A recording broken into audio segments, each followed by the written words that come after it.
And why we want to satisfy somebody? We want to satisfy somebody. If we are trying to satisfy somebody in this world, that's because we are attached.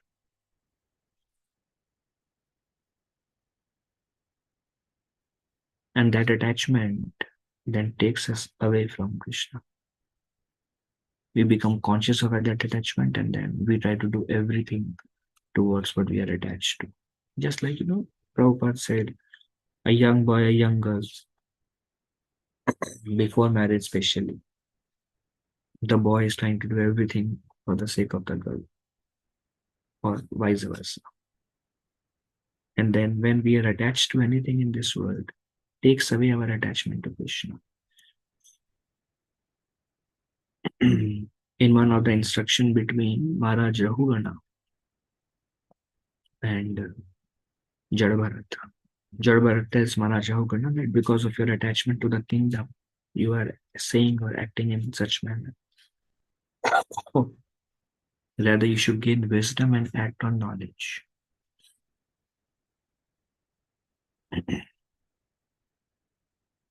It is not easy, especially when we are conditioned souls. I'm talking about myself. When we are conditioned souls, it is not easy to do things for the pleasure of Krishna, to do things to satisfy Krishna. And that's how Maya always eludes us, always takes our consciousness away from trying to satisfy Krishna.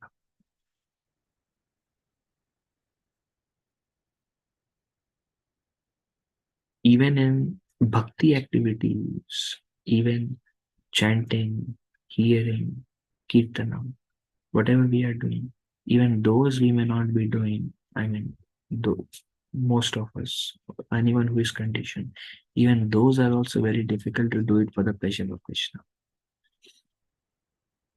And we are always trying to satisfy somebody in this material world. And that is the act of illusory energy.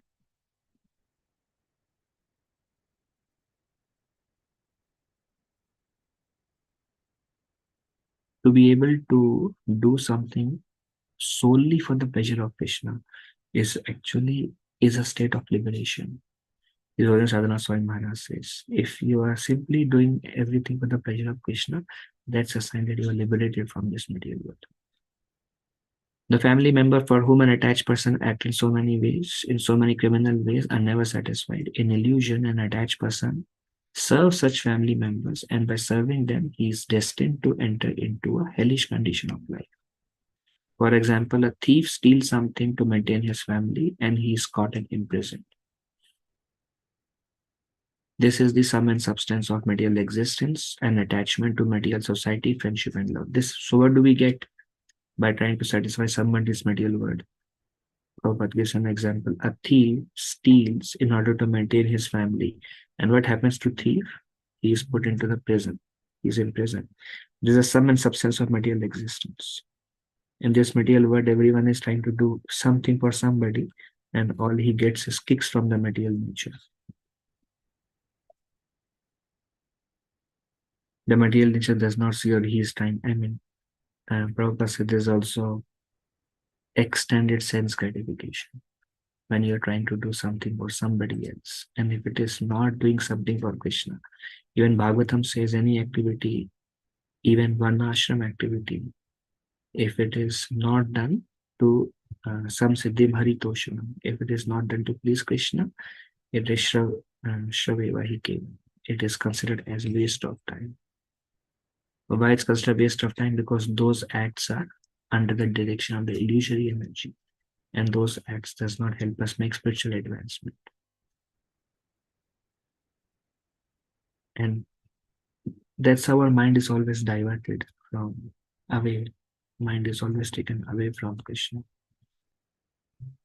If you want to take one message home from this verse, is one option is prayers, another option is a constant endeavor. How can I do things in order to for the satisfaction of Hari? Although an attached family man is always engaged in getting money by hook or by crook for the maintenance of his family, He cannot enjoy more than what he could consume even without such criminal activities. Ultimately, there's a principle of greed. A man needs only a little bit, but then he is accumulating so much, so much, so much, and what he uses only little bit among all that he accumulate. But because of his, if he's accumulating by sinful activities, he, although he consumes only a little bit, he has to pay for the entire sin that he's committing. A man who eats 8 ounces of foodstuffs may have to maintain a big family and earn money by any means to support that family. But he himself is not offered more than what he can eat, and sometimes he eats the remnants that are left after his family members are fed. Sometimes रूखा सूखा खाते हैं. Sometimes he gets some here and there, although he works very hard. And for people for whom he is committing sinful activities, he is trying to please somebody by unvedic way, by unauthorized way, whom he is trying to please, nothing happens to them. But the person who is trying to please in an unauthorized way is incriminated by the laws of material nature. Even by, and this is all actually, I heard when we go beyond anartha-nivritti, then one can do things for the pleasure of Krishna. But as long as we haven't crossed that stage, one will always try to please or satisfy somebody in this material world. A man who eats, okay, this is done. Even by earning money by unfair means, he cannot enjoy life for himself. That is called the covering illusion of Maya. He's trying so hard, but then he cannot enjoy for what he's doing, and or he gets his punishment. The process of illusory service to society, country, community is exactly the same everywhere. The same principle is applicable even to big national leaders. A national leader who is very great in serving his country is sometimes killed by the countrymen because of irregular service. This is the result one gets when one is trying to do something either for the family, for the nation, for the relatives. Here the example is given for national leader. He is trying to do something great for the country, and the same country people will. He is trying to do something to please the countrymen, to serve the countrymen, and the same people whom he is trying to serve will kill him. In other words, one cannot satisfy his dependents by this illusory service. It is considered, it is said as illusory service because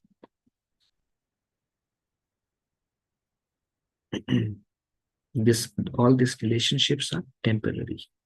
All these relationships are illusory because they are based on a false identification. Those relationships, whether as a leader, whether as a king, whatever, as a relative, all those relationships are illusion. They seem like there is a very strong relationship, but actually there is no such relationship.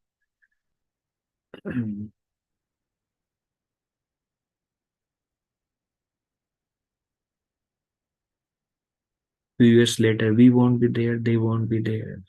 When we are not in this body, they are not in this body. What is the meaning of such relationships? And what is the meaning of the emotions between such relationships? There was one mother, I shared this earlier sometime. She had 2 sons. The 2 sons, I think one daughter is divorced. The son also, he's artistic. She was very much concerned. And she is passing her life only about the concern. I told her, well, whatever is happening is based on whatever, I mean, we cannot understand why the situation is like this, but not take shelter of Krishna. But she is so overwhelmed by grief that she is not able to take shelter of Krishna, take to devotional service. I told her sometime later, you won't be there, these children won't be there, and all these emotions that you have for them, they won't be there also. None of these things have any eternal basis. This seems to be real, this seems to be eternal. But this is all the act of the illusory energy of the Lord. The only purpose is the only reality is I am eternal, Krishna is eternal, and my relationship with Krishna is eternal. That is the only absolute truth. That is the only reality. Sasai Thakur says, Vaishnavas and the holy name is the only reality. Everything else is an illusion. Yatroti sarva mishadhamna svena sada mirastapuvakam sattam paramadhimahi. Just like first verse of Bhagavatam, just like it seems there is water in the fire, just like it seems there is land in the water. But this is only illusion. Likewise, everything that exists seems to be real, but it is the impact of the illusory energy of the Lord. False identification. The whole world is based on false identification. Every relationship is based on false identification. Every emotion, whether it is that of love, if it is on a platform of relationship, whether it is love, whether it is hatred, whether it is all illusion. The relationship of love, when it arises from a spiritual perspective, is real. I love him because Krishna is sitting in their heart. When it is not based on Krishna centered, then all such feelings, everything is illusory, because everything is based on an external surface of a false identification.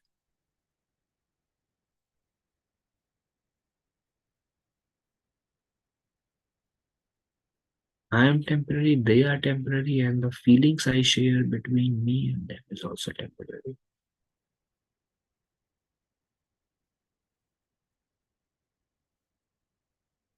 Lord Krishna says in Bhagavad Gita, Mama Maya Dulatya. This divine energy of mine is very difficult to overcome. It is very difficult to see that. When Vyasadeva, when he received instructions from his Guru Maharaj, Narad Muni, and when he started meditating on the bank of Saraswati, Srimad Bhagavatam says Vyasadeva could see Krishna and Vyasadeva could see Maya. And Vyasadeva could see the effect of Maya on this material world. And Vyasadeva became filled with compassion. And then Vyasadeva was thinking, what can I do for the betterment of these people? And then Vyasadeva glorified the activities of the Supreme Personality of Godhead and his pure devotees. It is said that this Srimad Bhagavatam gives light to the dense darkness of this age of Kali. Give light to reality. Bhagavatam is full of stories of those who are materially conditioned and how they became frustrated from this material world, and then how they took shelter of Krishna. Each and every story mentioned Bhagavatam is very instructive. Although all the emotions, relations are illusory, they seem so real, and one is forced to act in that illusory identification. Srila Prabhupada said, I am always praying to Krishna. Prabhupada said, I am always praying to Krishna. My Lord, please protect me from illusory energy, because illusory energy, when we are in illusory energy, we cannot see the illusory energy. It's just like the example given is when we are in a frame, we cannot see ourselves. Somebody takes a picture and we are with many others. We don't know how we look. We have to be out of frame in order to see how we look in the frame. Likewise, when we are within the frame of this illusory energy, we cannot see the activities of the illusory energy and how the illusory energy is acting on us. One devotee told Prabhupada, Prabhupada, sometime I come in Maya. I'm always trying to be Krishna conscious. Sometime I come in Maya, Prabhupada. Sometime you get realization, but mostly you are acting on the illusory energy of the Lord. So this verse in Bhagavatam gives a glimpse.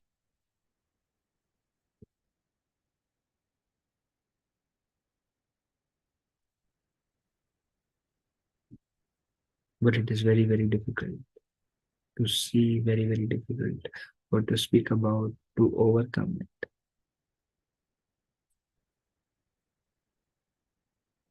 Everybody who is rendering service to either one's senses or somebody else in this material world will end up in frustration.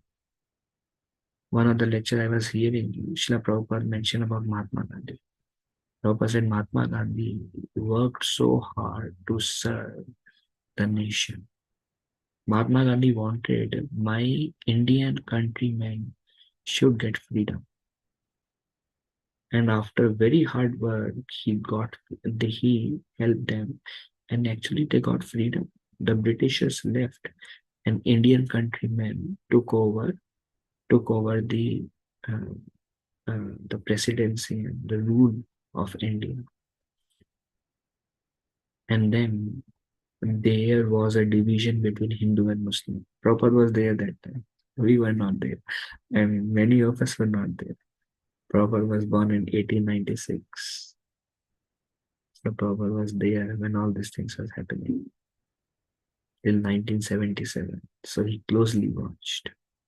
And Srila Prabhupada was mentioning when the Indian countrymen took over the leadership, there was a riots between Hindus and Muslims. And there was again a division. And Mahatma Gandhi was thinking, I wish I could commit suicide. Mahatma Gandhi was frustrated. And Prabhupada said the next day he was killed. So Prabhupada was mentioning um, first canto, I don't remember which verse. Prabhupada was giving a lecture. Prabhupada says, see here. This person is trying to serve the country.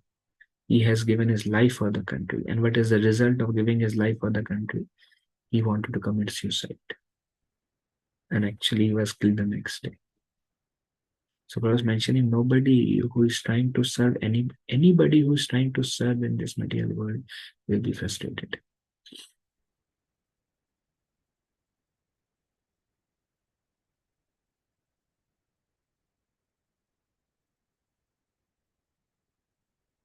Sitapa atapa bat barishana edina jamini jagire bifale shevinu kripana durjana chapala sukhalaba lagire bajahure mana Shrinandanandana Abhaya Charanara Vendare. So this is Govinda Das Kaviraj.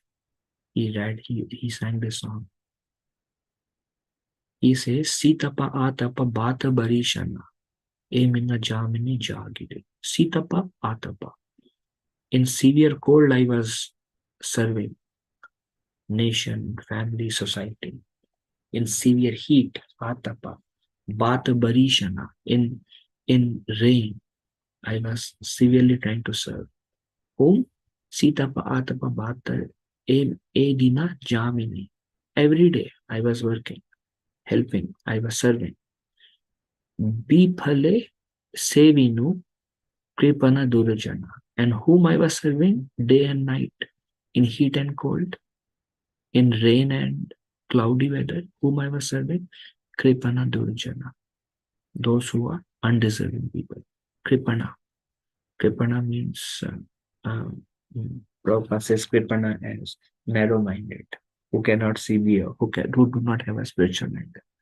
Broad-minded are pure devotees or practicing Vaishnavas. Kripana, Durajana.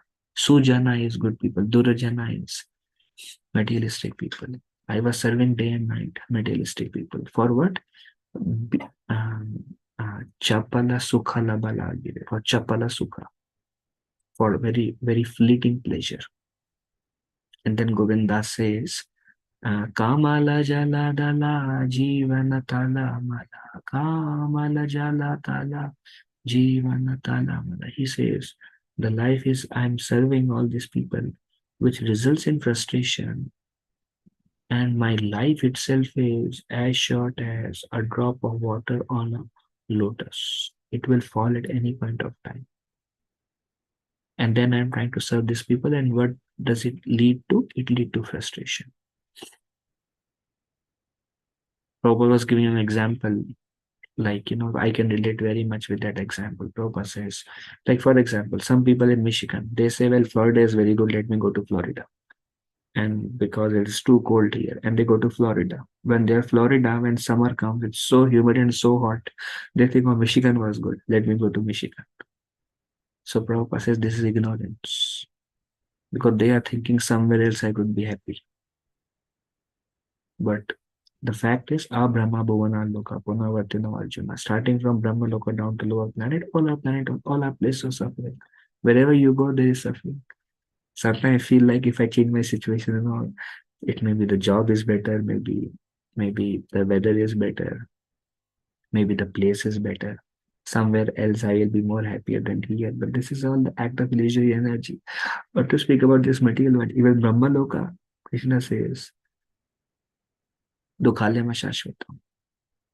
Even from Brahma Loka down to Patal Loka, Krishna says every place is a place of suffering in this material world.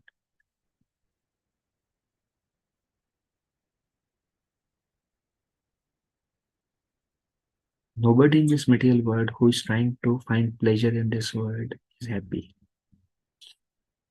There is another example of Yayati. Yayati was cursed by Shukracharya to get an old age. Yayati became very morose that, oh, now I cannot enjoy. I cannot enjoy with my wife. And then he begged forgiveness. He took a humble position. That humble position was coming also because of the desire for sense gratification. Shukracharya became compassionate on his own daughter, Devayanti. So Shukracharya told Yayati that, okay, you can exchange your old age with any son, with a youth.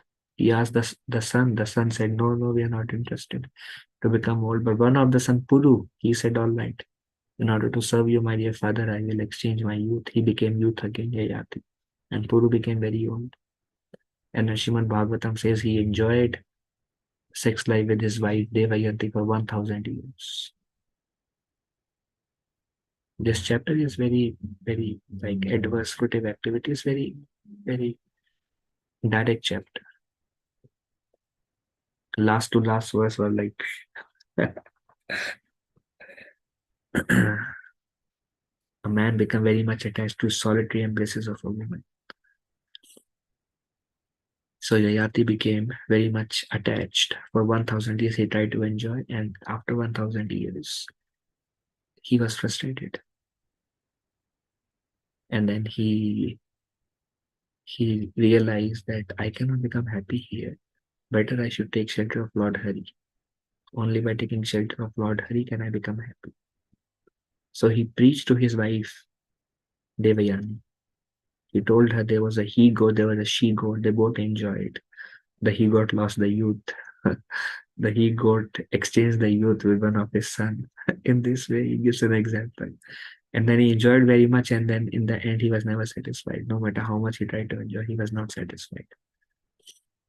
And then, after saying this, Yayati, he called his son Puru, who was in his old age, because he exchanged. He told Puru, you take the youth, I don't need this anymore. I don't need anything anymore. I just need to take shelter of Lord Hari. Devayani, very intelligent, understood the mood of the husband as a chaste wife. And she herself was very frustrated also. She also took shelter of Lord Hari. He made Puru the king, and all other sons he kept under Puru's direction. Puru was the youngest, but Puru made the sacrifice of his own life to please his father. He made the youngest one as the king, and all other were under Puru. And then he left the kingdom and he took shelter of Lord Hari. He became very fully satisfied after taking shelter of Lord. And Shivan Bhagavatam says he became one of the associate of the Lord. Devayani also became self-realized. So Shivan Bhagavatam helps us to see where we may end up if we are not careful. If we are not careful, if we are running behind material pleasures, and if we are not very careful, then we will end up with the same result that Yayati ended up.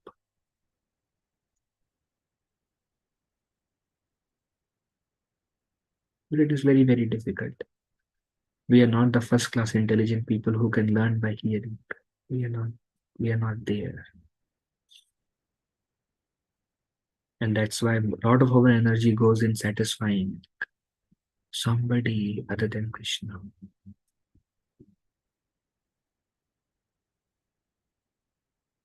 And that's why our devotional service is also will not satisfy us also. When our consciousness is not trying to satisfy Hari, how can we become satisfied? When the root is not satisfied, how can the twigs and the trees and the branches become satisfied? All under the effect of the illusory energy of the Lord. By speaking also, by speaking, by hearing, by discussing, we don't become free from it. The only way I may be speaking and I am fully under the control of illusory energy. The only way we can come out of this illusory energy of the Lord is Ma meva ye prapadyante maya metam taramtite. When we take shelter of Krishna. In other words, one cannot satisfy his dependent by this illusory energy. Although one cannot get out of the service, although one cannot satisfy his dependent by this illusory energy, although one cannot get out of the service because servant is his constitutional position. Everyone is by nature servant. He's trying to serve somebody or the other. Prabhupada says if he has nobody to serve, he will try to serve the dog. Everyone is trying to serve somebody. But when we are trying to serve anybody other than Hari or anybody other than, if we are trying to serve somebody for the pleasure of Hari, great, like compassionate souls, like Prabhupada. We also say the meaning of Hare Krishna Mahamantra. Srila Prabhupada gave us the meaning of Hare Krishna Mahamantra. Please try to understand what is Prabhupada's mood when he asks us to chant.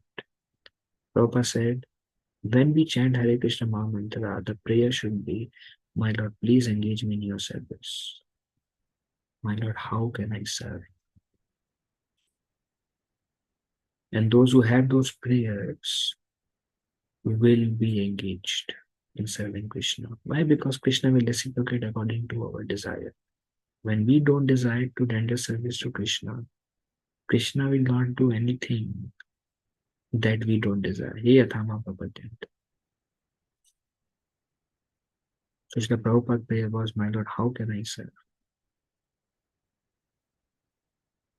One time I asked His Holiness Raghunath Swami Maharaj, Guru Maharaj, what should be the mood of our chanting? Maharaj said, the chanting should be in the mood of service. How can I serve? And when that desire is there, Krishna will engage us. That's why it is also said our progress in Krishna consciousness based on our service attitude. That is also said there. Because servant is his constitutional position. A living entity is constitutionally part and parcel of the Supreme Being, but he forgets. A living entity is constitutionally part and parcel of the Supreme Being, but he forgets that he has to render service to the Supreme Being and diverts his attention to serving others. This is called Maya. Prabhupada says he forgets that he has to render service to Supreme Being and diverts his attention to serving others. This is called Maya. Basically, serving others independent of Krishna. By serving others, he falsely thinks that he is master. The head of the family thinks of himself as the master of the family, or the leader of a nation thinks of himself as the master of the nation, whereas actually he is serving. And by serving Maya, he is gradually going to hell. Therefore, a sane man should come to the point of Krishna consciousness and engage in the service of the Supreme Lord, applying his whole life, all of his wealth, his entire intelligence, and his full power of speaking in the service of Lord Hari.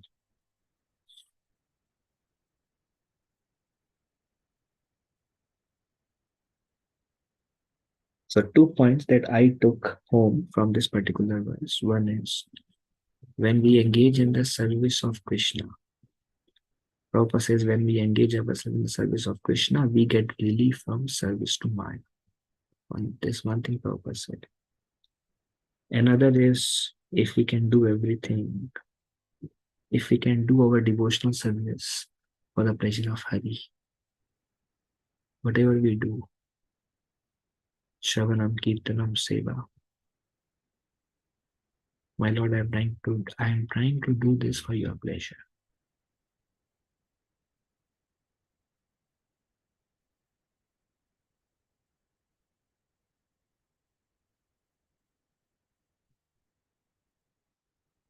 That's all I have. If there are any discussions, we can take.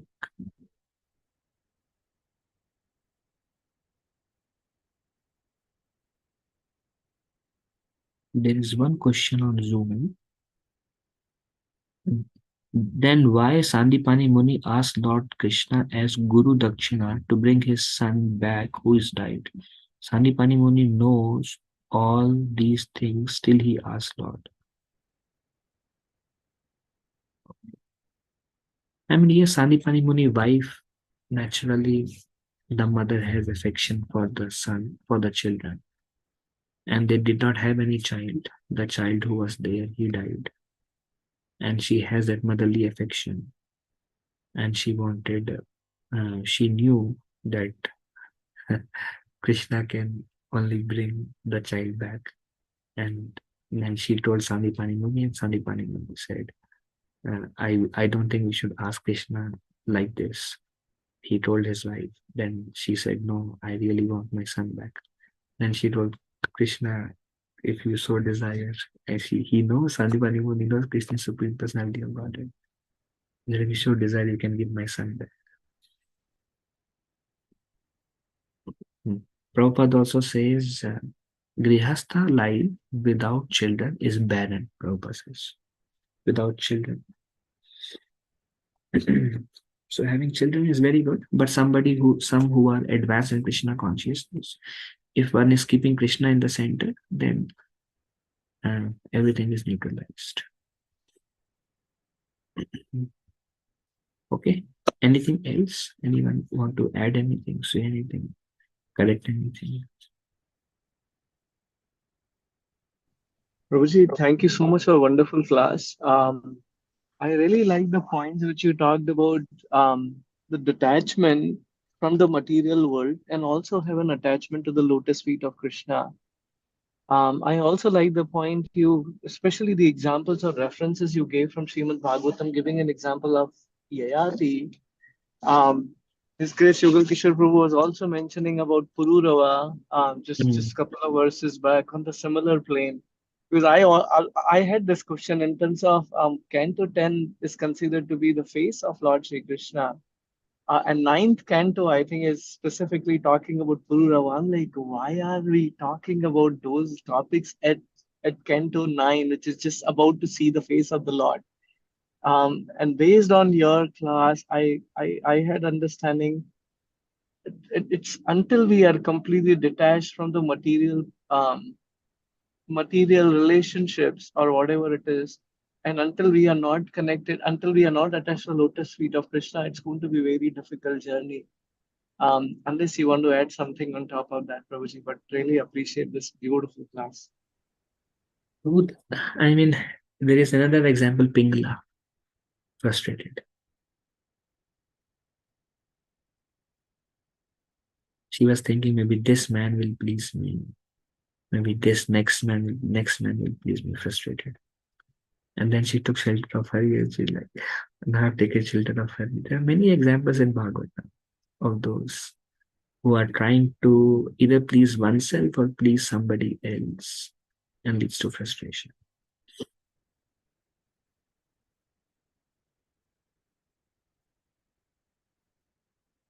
My recent small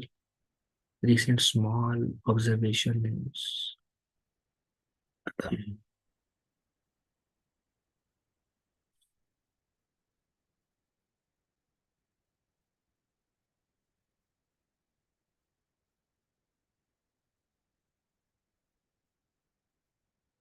unless we have Krishna's mercy, we cannot see Maya.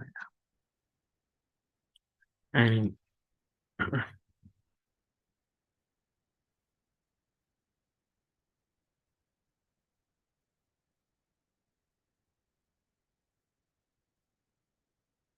this material world is very consuming.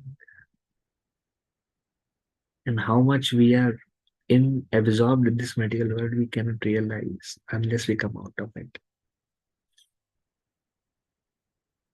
When the devotional service to Krishna loosens its grip on us, to the extent the grip is loosened on us of material nature, we see. But we only see what is revealed to us. That's why pure devotees are fully realized, so they see everything. They have a completely different vision of seeing this world. Like Maharaj says, we see the world according to our consciousness. We only see Maya to the extent it is revealed to us. Maharaj also says the more we become detached from this world, the more we can see the true nature of this world. There is a saying called Pashyati Apashyati. We see what we don't see.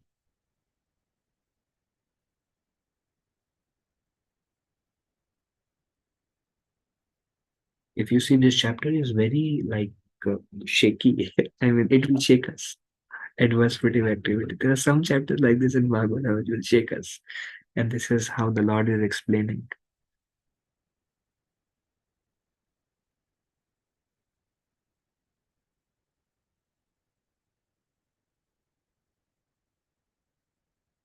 So that's what I can say. Okay, Prabhuji, thank you so much. Okay. Unless there's anything else, we can end here. So, Hare Krishna Prabhu, Dandavat Pranam. Dandavat Pranam, Prabhuji. So, thank you for a wonderful class, Prabhu. So, we always should attach to Krishna, right? So it will keep us, away from Maya, right? Even though we do devotional service, but we have internal sometimes kind of feeling. Maybe we at the end of retirement or something like we may still we unknowingly we still need material things, material acquiring, Lakshmi. So these are all part of life, right? um like there is no limit for that, but how can we like I know like there should be some limit for everything to to balance in Krishna life and middle life. So it is not what we have. It is, see, Prabhu, Krishna consciousness, state of consciousness, Prabhuji. Yeah. Krishna consciousness is not dependent upon our situation in this world. Like, we have, Parikshit Maharaj, we have Ambarish Maharaj, there are full of kings. There are, like, some of them have multiple queens. Ambarish Maharaj has many queens. It is not, uh, it is not our, like, how we are situated in this world. It is how we are situated in our consciousness. Yeah. They are situated in a very opulent way, surrounded by many opportunities. But their um, They see Krishna, they see Maya. Mm. They have this, they can distinguish reality from illusion. Prabhupada says that is intelligence. To be able to distinguish reality from illusion. Very, very difficult. Very easy to say.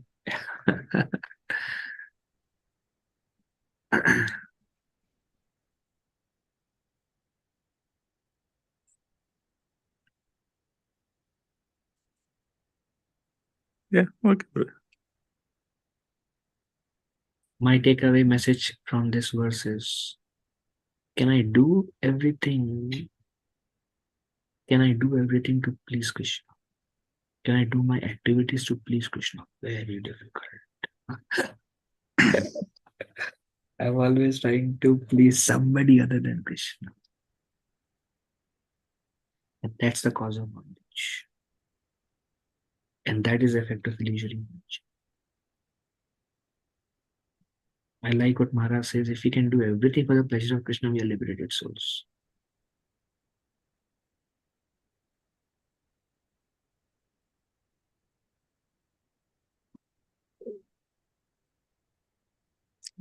Thank you, bro.